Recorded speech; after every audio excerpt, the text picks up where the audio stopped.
Hello friends, मैं tulip recce foundation से कविता अग्रवाल आज सर्जिकल मेनोपॉज और नॉर्मल मेनोपॉज जो हर लेडी को 40 से 55 की एज के बीच में होता है। किसी को 40 पर स्टार्ट हो जाता है, जिसमें थोड़े थोड़े से पीरियड्स डिले होने शुरू हो जाते हैं। एक महीने पे 28 दिन के साइकिल पे जो 30 दिन के साइकिल पे जो पीरियड्स आते रहे थे, वो धीरे धीरे डिले होकर कभी 2 महीने पे, कभी 2.5 महीने पे, 3 महीने पे, इस तरीके से डिले होना शुरू हो जाता है। उसे कहते हैं मेनोपॉज का स्टार्ट। और धीरे धीरे ये चीज़ बढ़ती जाती है और कभी 4 महीने पे पीरियड आ रहे हैं, कभी 3 महीने पे आ रहे हैं, और ये चीज़ चलती रहती है। और धीरे धीरे उनको 40 से 45 आते आते तक उनके पीरियड्स बंद हो जाते हैं। और कई बार ये चीज़ 45 से 50 तक भी नॉर्मल पीरियड्स चलते रहते हैं, और उस बीच में कहीं पर इनका स्टार्ट होता है इस तरीके से पीरियड्स का डिले होना, और 40-45 तक आराम से पीरियड्स अच्छे से चलते हैं इस तरीके से। तो एज अपना अपना डिपेंड करता है कि किसके कैसी हेरिडिटरी चल रही है, किनके यहाँ पर किस तरीके से उनके यहाँ लेडीज़ को मेनोपॉज किस एज पे आ रहा है, बस वो डिपेंड करता है फैमिली टू फैमिली पे। लेकिन 40 से 55 के बीच में तकरीबन सभी लेडीज़ को नॉर्मल अगर मेनोपॉज है तो वो मेनोपॉज आ जाता है और वो पीरियड्स आने बंद हो जाते हैं। उसमें जो चेंजेस आते हैं, हार्मोन्स के चेंजेस आते हैं, जो मूड में चेंजेस आते हैं लेडीज़ के अंदर, तो वो चीज़ धीरे धीरे होती है। और धीरे धीरे वो चीज़ के लिए धीरे धीरे होने की वजह से फीमेल उसके लिए रेडी भी हो जाती है, और उसकी बॉडी पर भी बहुत ज़्यादा इफेक्ट नहीं आता, सडन इफेक्ट नहीं आता कि अभी कल तक तो अच्छे से सब कुछ हार्मोन्स बन रहे थे और आज अचानक ओवरीज या फिर यूट्रस रिमूव हो गया या फिर पीरियड्स आने बंद हो गए। तो वो चीज़ में उनको बहुत प्रॉब्लम आती है, क्योंकि कहीं पर भी ना बॉडी रेडी है ना माइंड रेडी है। तो ऐसा तब होता है जब सर्जिकल मेनोपॉज होता है। सर्जिकल मेनोपॉज में ये चीज़ है कि आज कोई प्रॉब्लम आ गई, कोई सिस्ट बन गई, कोई गांठ बननी शुरू हो गई, ब्लड क्लॉट आ गया, या फिर सिस्ट स्टार्ट हो गई और उसकी वजह से सिस्ट में ग्रोथ हो गई, या फिर सिस्ट में कैंसर का इफेक्ट शुरू हो गया, जिसकी वजह से डॉक्टर्स ओवरी के आसपास सिस्ट है तो ओवरी को उन्हें निकालना पड़ता है, या फिर अगर यूट्रस के आसपास सिस्ट है तो उन्हें यूट्रस निकालना पड़ता है। और अगर उनको लगता है कि अब फीमेल 40-45 के बीच में है या 45 से अबव है, तो वो ओवरी के साथ साथ यूट्रस भी निकाल देते हैं, क्योंकि उन्हें लगता है कि अब बच्चे हो चुके हैं लाइफ में और बच्चे की उन्हें कोई ज़रूरत नहीं है, तो पीरियड्स की कोई ज़रूरत नहीं है, जिसकी वजह से वो ओवरी के साथ यूट्रस भी रिमूव कर देते हैं। और अगर ऐसी एज है बीच की, 30 से 40 के बीच की है, या 25 से 40 के बीच की एज है, जिसमें उन्हें लगता है कि मे भी बच्चे करने पड़े, उन्हें अभी बच्चे नहीं हुए, फैमिली कंप्लीट नहीं है, तो ऐसी स्टेज में डॉक्टर्स अगर रिमूव करना पड़ता है तो ओवरी को रिमूव करते हैं, यूट्रस को छोड़ देते हैं, जिससे कि आईवीएफ से प्रेगनेंसी हो सके, आईवीएफ से बच्चा कर सके अगर उन्हें बच्चे की कोई ज़रूरत पड़ती है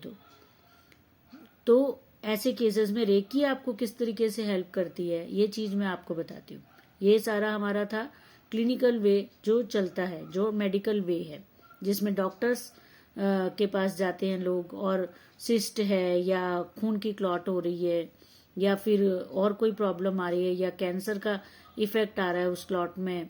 जिसकी वजह से डॉक्टर्स को ओवरीज या यूट्रस रिमूव करना पड़ता है, या बहुत ज़्यादा ब्लीडिंग हो रही है या और कोई प्रॉब्लम आ रही है। लेकिन रेकी में हम क्या करते हैं इसके साथ, इसमें रेकी में हम जो साइकिक सर्जरी करते हैं, रेकी में साइकिक सर्जरी होती है जिसमें सर्जरीज होती हैं लेकिन डॉक्टर के तरीके से कटिंग वगैरह नहीं होती, जिसमें कि हम डॉक्टर के तरीके से ऑपरेशन पूरा नहीं करते, बॉडी को वो प्रैक्टिकली खोलते नहीं हैं। उसमें हमारी साइकिक सर्जरी होती है जो इनविजिबल होती है, जिसमें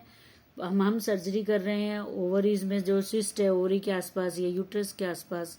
या ब्रेस्ट में या कहीं पर भी कोई भी सिस्ट है या कोई स्टोन है या कोई क्लॉट है, उसको रिमूव कर रहे हैं, तो उस चीज़ को साइकिकली रिमूव करते हैं, तो वो पार्ट को डैमेज नहीं करता।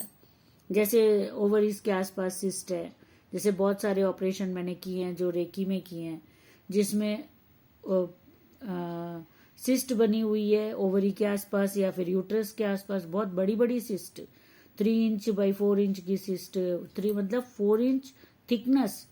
इतनी इतनी मोटी सिस्ट क्रिएट हो गई ओवरी के पास। अगर वो मेडिकल ट्रीटमेंट के लिए जाते हैं तो बिल्कुल भी ओवरी बचाई नहीं जा सकती, क्योंकि इतनी बड़ी सिस्ट बीच में है। वो तो ओवरी उनको निकालनी ही पड़ेगी, क्योंकि वो चिपक जाती हैं उतनी ग्रोथ होने के बाद, और चिपकने के बाद उनको ओवरी निकालना ही पड़ेगा, वो ओवरी को नहीं छोड़ सकते। लेकिन रेकी में 13-14 साल की बच्ची का केस था जिसमें इतनी बड़ी सिस्ट थी, और एक लेडी का भी केस था जिसके अंदर पूरी यूट्रस में उस लेडी को पूरा एक बड़ा पीस क्रिएट हो गया था फ्लैश का, और वो पूरी यूट्रस उसकी फील्ड थी। यूट्रस का साइज 7 इंचेस बाई 7 इंचेस की उसकी वो क्लॉट था, वो पूरा पीस फ्लैश का, जिसमें रेकी से सर्जरी से बड़े बड़े टुकड़े उसके टॉयलेट जाते समय निकले हैं, उसको पूरे बड़े बड़े पीस कट कट के गिरे हैं। जबकि मेरे घर से मैं डिस्टेंस में उसकी सर्जरी कर रही थी, और बड़े बड़े पीस उसके बाथरूम जाते समय बाहर निकल के गिर जाते थे। वो उस लेडी ने मुझे बताया कि ऐसे बड़े बड़े पीस निकल कर गिर रहे हैं, और मुझे 2 से 3 महीने का टाइम लगा टोटल उसको हीलिंग और सर्जरीज करने में, और वो उसके बाद वो कम्प्लीटली बिल्कुल ठीक हो गई वो लेडी। और उसका यूट्रस भी एज इट इज था, उसको पीरियड्स भी नॉर्मली आ रहे थे, क्योंकि वो लेडी उस टाइम पे जब उसकी सर्जरीज हुई थी, जब वो मेरे पास आई, तो उसकी एज 38 से 42 के बीच में होगी उसकी एज। उसके बच्चे शायद 14-15 एज के बच्चे थे उसके, और वो कोई गवर्नमेंट जॉब भी कर रही थी। तो मैंने उसको काफ़ी रेस्ट वगैरह करने के लिए भी कहा था, लेकिन उसने मेरे बताए से बहुत कम दिनों ही रेस्ट किया। और ऐसे एक बच्ची का केस था जिसमें उसकी ओवरी के पास 3 इंच बाई 4 इंच की सिस्ट थी, और वो 4 इंच थिकनेस में भी थी।